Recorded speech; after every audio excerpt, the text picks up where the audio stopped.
There's something unsettling about highly intelligent people that most can't quite put their finger on. They seem distant, almost unreachable at times, not cold, but selectively engaged, not antisocial, but strategically solitary. What you're witnessing isn't arrogance or superiority, it's something far more profound and psychologically sophisticated. Carl Jung understood this phenomenon better than anyone. He recognized that intelligence, particularly emotional and psychological intelligence, creates a natural gravitational pull toward detachment.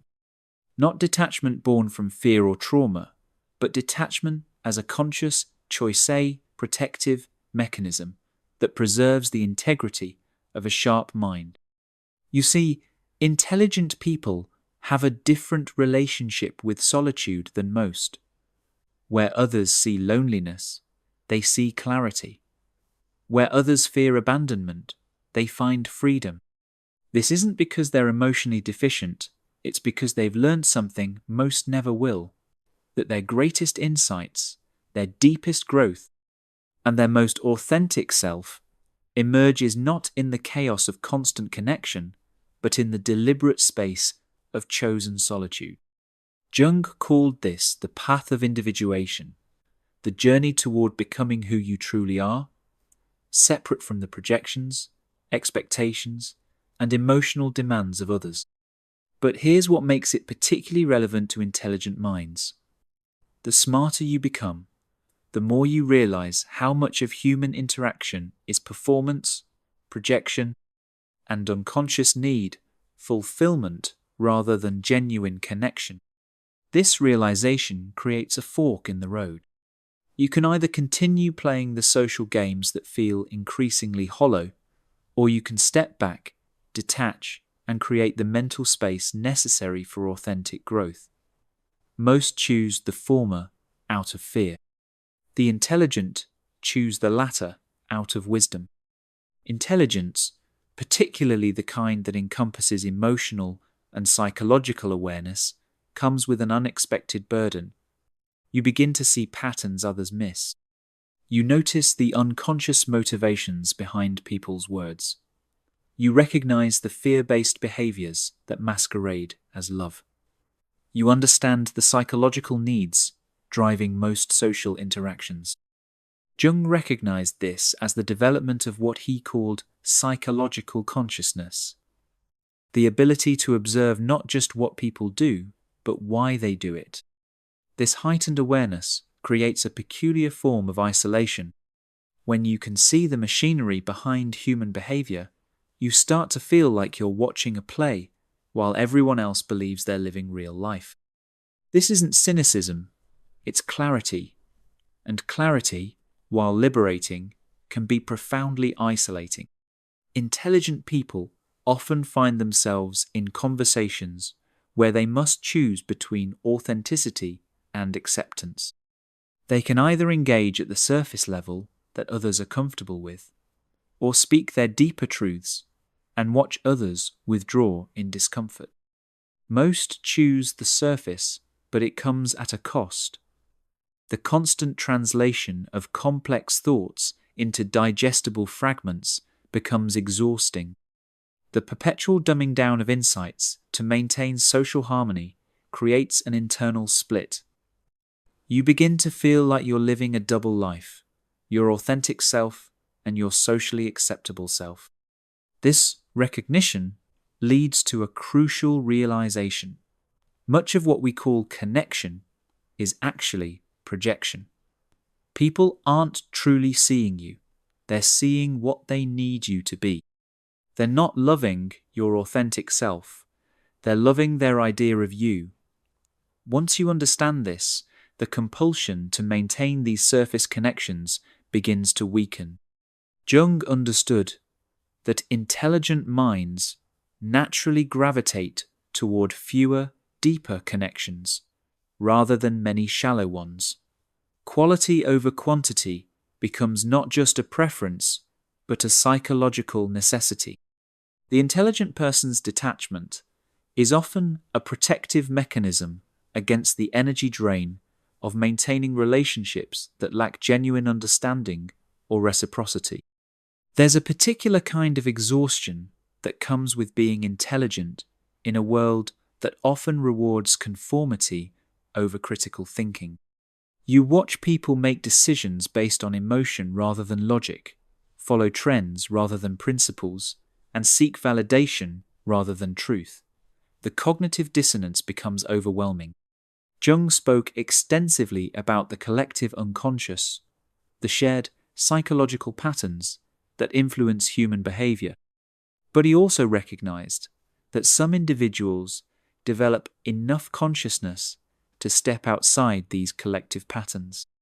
This creates what psychologists call cognitive isolation, the experience of thinking differently from the majority of people around you.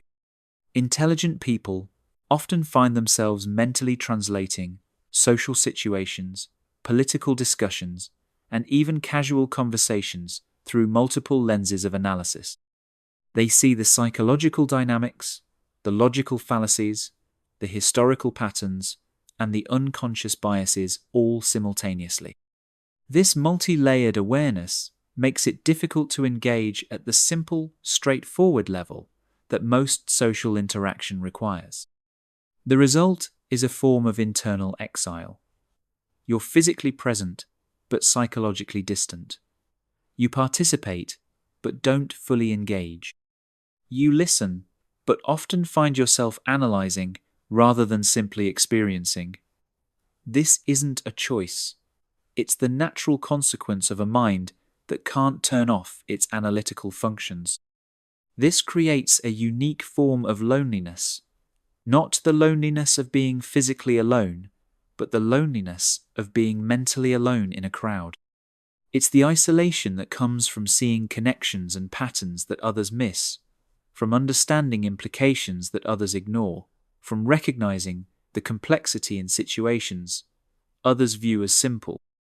The intelligent person's detachment often serves as protection against this cognitive dissonance. By creating distance, they preserve their mental clarity and avoid the constant friction of trying to operate at different intellectual frequencies than those around them. Intelligence brings with it an acute awareness of emotional economics, the understanding that your emotional energy is finite and must be invested wisely. Unlike those who scatter their emotional attention across numerous surface relationships, intelligent people become strategic about where they direct their psychological resources. Jung understood that consciousness requires energy. The more aware you become, the more energy it takes to maintain that awareness. This creates a natural selectivity in how and where you engage. Every emotional investment must pass a kind of cost-benefit analysis. Will this relationship enhance my growth or drain my resources? Will this interaction contribute to my understanding or simply repeat familiar patterns? This isn't coldness, it's emotional intelligence applied to relationship management. Intelligent people recognize that their capacity for deep, meaningful connection is limited not by lack of caring, but by the intensity with which they experience and process emotional information. They would rather have one profound connection than 10 superficial ones. This selective approach to relationships often appears as detachment to others. People expect consistent emotional availability, regular social participation, and predictable responses to social cues. When intelligent individuals fail to meet these expectations, not out of inability, but out of conscious choice, they're often labeled as aloof, arrogant, or antisocial. The truth is more nuanced. Intelligent people have learned to distinguish between emotional reactions and emotional responses. They've developed the capacity to observe their emotions without being controlled by them, to engage when it serves a purpose, and to withdraw when it doesn't. This emotional sovereignty appears as detachment, but is actually a form of psychological mastery. The detachment serves multiple functions. It preserves energy for pursuits that matter. It maintains mental clarity necessary for deep thinking. And it protects against the emotional turbulence that comes from being too invested in others' psychological dramas. Perhaps the most misunderstood aspect of intelligent detachment is the relationship with solitude. While most people fear being alone and use constant social stimulation to avoid confronting themselves, intelligent individuals have discovered what Jung called the treasure in the depths, the richness that emerges in genuine solitude. Solitude, for the intelligent mind, isn't an absence but a presence. It's not about being alone, but about being with yourself in a way that's impossible when constantly managing social dynamics. In solitude, the mind can operate at its natural frequency without the need to adjust, translate, or accommodate others' cognitive styles. This is where the most significant insights emerge, where creative solutions develop, where philosophical understanding deepens. The intelligent person's detachment creates space for what Jung termed active imagination, the mind's ability to engage with ideas, possibilities, and insights that only emerge in the silence between social interactions. The paradox is profound. By detaching from others, intelligent people often become more connected to themselves, to their authentic thoughts and feelings, to their genuine desires and values. This internal connection then becomes the foundation for any external relationships they choose to maintain. Most people form relationships to escape themselves. Intelligent people often withdraw from relationships to find themselves. This fundamental difference in orientation creates natural barriers to understanding between the intelligent and the average. What appears as rejection or aloofness is often simply a different approach to human connection, known that prioritizes depth over breadth, quality over quantity, authenticity over accommodation. The solitude advantage explains why many highly intelligent individuals are comfortable with extended periods alone, why they can go days or weeks without social contact, without feeling deprived, and why they often emerge from these periods with increased clarity, creativity, and psychological integration. Jung recognized this pattern in his own life and work.